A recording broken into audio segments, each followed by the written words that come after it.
En la hora de la verdad, el invitado del día. Presenta Colsubsidio, con todo lo que te mereces.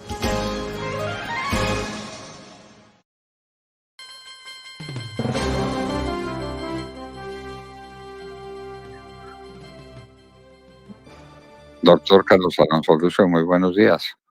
Muy buenos días, doctor Fernando. Bueno, cuando estamos próximos a que se ponga el sol en las espaldas, como hablaba Alfonso López Miquel, ¿se recuerda? Que al final del gobierno al presidente se le pone el sol en las espaldas. Pues a Petro le está llegando ese momento, pero nos quiere dejar de herencia una reforma constitucional. ¿Para qué? ¿Cuál de las cosas que ha mencionado Gustavo Petro requieren una reforma constitucional o se arreglan con una reforma constitucional? Porque así es, arreglémosla. Si los problemas del país se solucionan con una reforma constitucional, pues hagámosla y quedamos sin problemas. Usted ha sido muy agudo, estudioso sobre ese tema.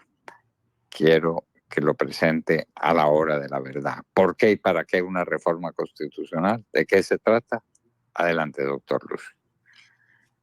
Doctor Fernando, de nuevo, muy buenos días para usted, para su audiencia. De Mar también, muy buenos días.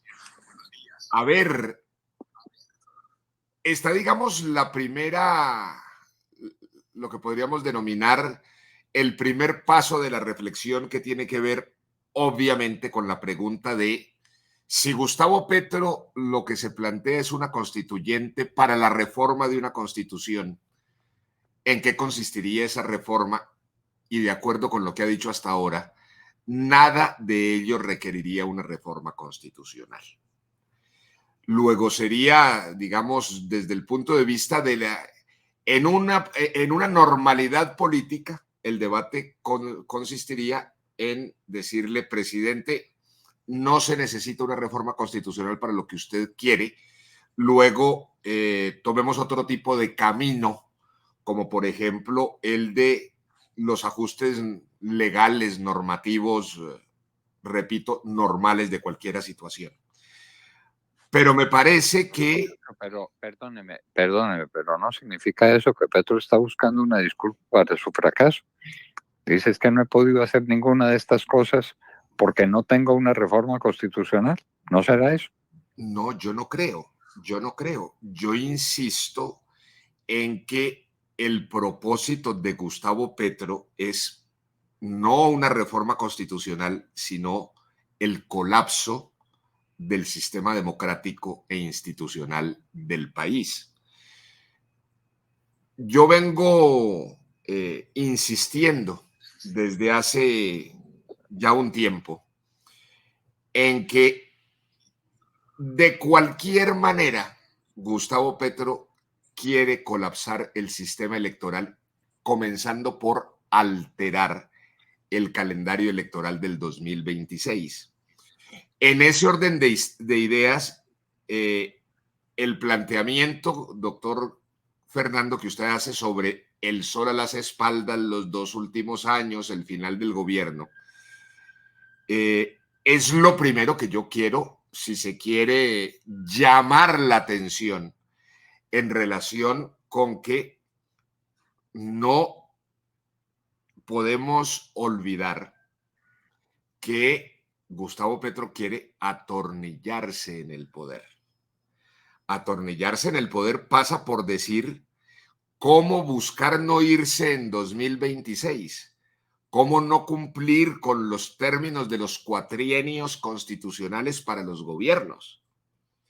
De hecho, hasta ahora ha logrado que la Constitución no se cumpla en relación con algo que ha debido ya a estas alturas abrirse, como lo es el juicio político.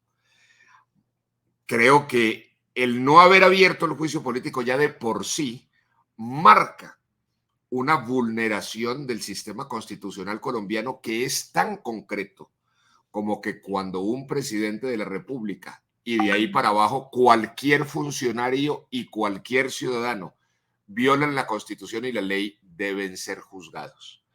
Y eso es un precepto constitucional de una importancia gigantesca, no solamente porque es determinante en el Estado de Derecho, no solamente porque es fundamental para la justicia, sino porque eso forma parte, en el caso muy puntual del presidente de la República, de lo que podríamos denominar el sistema inmunológico de la democracia colombiana.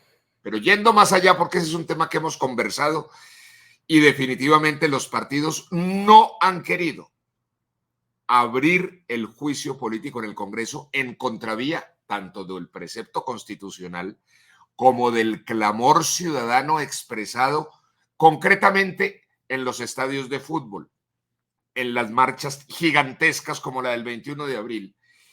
Seguimos hacia adelante. Mire, es preciso comprender que Gustavo Petro es una persona que no es un demócrata y que está en este momento abusando de la contingencia histórica de haber llegado a la presidencia de la República para agredir el sistema democrático. Gustavo Petro, y eso también lo he repetido en muchísimas ocasiones, es decir, él es una persona que es enemiga de la Constitución del 91. Y no lo digo, digamos, como el resultado de una reflexión o de una conclusión de reflexiones, sino leyendo su propio libro. En el libro autobiográfico él dice con toda claridad, mire, esa Constitución del 91 es una traición a la revolución que ha debido hacer Antonio Navarro. Esa Constitución del 91 es una Constitución que él hubiera preferido que los tanques se hubieran metido a la constituyente para que el M-19 hubiera en aquella época, según él, llamado a la revuelta pública. Esa es una Constitución que él dice que perdió la legitimidad, además porque se dio en un contexto en el que se caía la Unión Soviética, que él considera que eso es un retroceso de los derechos de la clase obrera. Es decir, él tiene la mirada del marxista y el marxista es evidentemente antidemócrata. De hecho, cuando se refiere al tema del poder constituyente, lo está haciendo desde la perspectiva del teórico marxista más radical del siglo XX, que fue Antonio Negri. Y es un planteamiento, el poder constituyente en la perspectiva de Negri es un planteamiento exactamente para sustituir el concepto constituyente de las democracias liberales. Es decir, un poder constituyente para acabar con constituciones democráticas como la del 91. Luego, más que una reforma constitucional, que en términos de un criterio democrático debería comenzar por preguntarse si se necesita o no. Petro lo que quiere y lo que está haciendo es desatando un proceso político que conduzca a una crisis política y de orden público y fiscal y económica que justifique la alteración para comenzar de las elecciones de 2026. Y por eso es tan peligroso.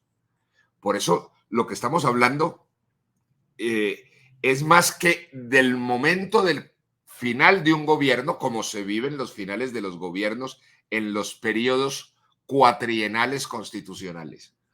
Lo que estamos viendo es el desarrollo de una estrategia para alterar ese calendario electoral, entre otras cosas porque Gustavo Petro sabe que, y lo dicen todas las cifras, todas las encuestas, la percepción de la opinión pública, el altísimo porcentaje de los columnistas, de los opinadores, etcétera. Gustavo Petro no ganaría de ninguna manera las elecciones de 2026 en franca lid. Luego, la opción que él va a buscar al máximo es que no haya elecciones en 2026. Y para que no haya elecciones en 2026, él va a seguir aplicando su metodología de precipitar crisis, que en términos de su gran aporte a la historia de las ideas políticas, él ha dado en llamar el chu-chu-chu. él quiere aplicarle el chuchuchú al proceso y al sistema electoral colombiano de 2026. Bueno, esa es una visión dramática de lo que puede pasar. Gustavo Petro buscando su permanencia en el poder. Y ya resolvió también que vamos a tener fast track. Pues es que todo esto en gran parte es herencia de Juan Manuel Santos, ¿no? Juan Manuel Santos se inventó las cosas. Recuerde usted que hizo un referendo en el país, que lo perdió, pero finalmente la Corte Constitucional, que le obedecía, hizo todo lo contrario de lo que el país dijo. Y entonces ahora quiere aplicar también el fast track de Juan Manuel Santos para hacer a la carrera las cosas que no ha podido hacer por la vía constitucional. De manera que por la vía constitucional también lo que pretende a través de todas estas modificaciones es atornillarse en el poder. Bueno, una denuncia más clara no podía hacer usted, doctor Carlos Alonso Lucio. El país queda advertido. Si se deja ganar esta partida, no será por inadvertencia, ¿no? Claro, y además, mire, doctor Fernando, ahora que menciona usted lo que plantea Gustavo Petro, lo que planteó Gustavo Petro en el discurso de las Naciones Unidas sobre el tema del fast track, es que yo creo que es imprescindible que el país vaya viendo la realidad, que se sigan cayendo las escamas de los ojos, las vendas de los ojos del país. Porque lo que estamos viendo con toda claridad es que no solamente se trata de Gustavo Petro, sino que se trata también de un sector muy grande de la corrupción política, sin el cual Gustavo Petro no hubiera llegado a la Casa de Nariño. Y es una alianza, mire, es una alianza de corrupción política y sectores violentos de la sociedad los que se amangualaron para llegar a la Casa de Nariño contra la democracia y contra el país, y además haciendo trampa, repito, en el proceso electoral.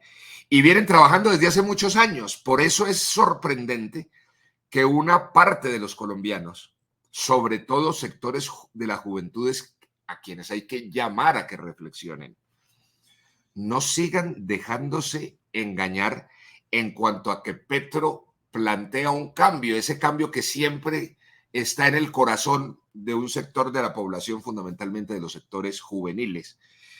¿Cuál cambio? Si es que Gustavo Petro viene trabajando con los sectores más corruptos de la política colombiana desde hace muchísimos años. Es que esos sectores no solamente lo acompañaron en las elecciones de 2022, es que esos sectores vienen aliados, por ejemplo, para respaldar los acuerdos con las FARC en La Habana. Unos acuerdos que no solamente fueron rechazados por el país en el plebiscito, donde ganó el no y fue burlado, sino que son unos acuerdos que fueron tejidos por esa clase política corrupta, fundamentalmente con el apoyo de sectores como el de Gustavo Petro, que son sectores de la corrupción política clásica mucho más allá de los sectores de unas ideologías de extrema izquierda. Porque es que en esto me parece que es bien importante ir definiendo. Mire, Gustavo Petro, si uno se pone a mirarlo históricamente, uno no podría, la historia no va a escribir que Gustavo Petro haya sido el primer presidente de la izquierda. Yo creo que finalmente la historia va a escribir que Gustavo Petro fue el gobierno de la fase superior de la corrupción política de una etapa del país. Esta coyuntura, mucho más allá que mirarla en las dinámicas y las lógicas de las derechas y las izquierdas, me parece que es el momento de la saturación y del exceso y de la explosión, de la ruptura de todo límite de la corrupción de la política colombiana en alianza con los sectores más violentos, más extorsionistas, más criminales y obviamente más corruptos y más salvajes y vandálicos con el manejo de la administración pública y del erario público. Esa es la verdad de lo que yo creo que dentro de unos años la historia va a ir definiendo al gobierno de Gustavo Petro. Lo que podríamos definir desde ahora mismo, porque eso que usted está diciendo es lo que vemos todos los días. Todos los días tenemos noticia de un escándalo, de un enriquecimiento indebido, de un asalto al erario público, de sobornos pagados, hágame el favor, presidente del Congreso, presidente de la Cámara, presidente de la Comisión de Acusaciones. De manera que desde ahora nos vamos anticipando a lo que usted vaticina como una sentencia del futuro, que así será, de eso no cabe duda. Doctor Carlos Alonso Lucio, quedamos avisados y muchísimas gracias. No, doctor Fernando, me alegra muchísimo saludarlo a usted, a Demar y a toda la audiencia. Muy gentiles. Muchas gracias. Carlos Alonso Lucio estaba con nosotros en la hora de la verdad. Vamos con la editorial del doctor Fernando, son las 6:32. Llegó el momento de salir. Sal de la monotonía, sal del estrés laboral, sal de la ciudad, sal de la rutina. Programa tu próximo viaje en hoteles con subsidio y vive experiencias gastronómicas únicas, poniéndote en contacto con la naturaleza, admirando hermosos paisajes, disfrutando con tus amigos o tu familia y relajándote como te gusta. Reserva ya en www.hotelescolsubsidio.com y obtén hasta un 25% de descuento según tu categoría de afiliación, el hotel y la temporada. Aplican términos y condiciones. Vigilado Supersubsidio.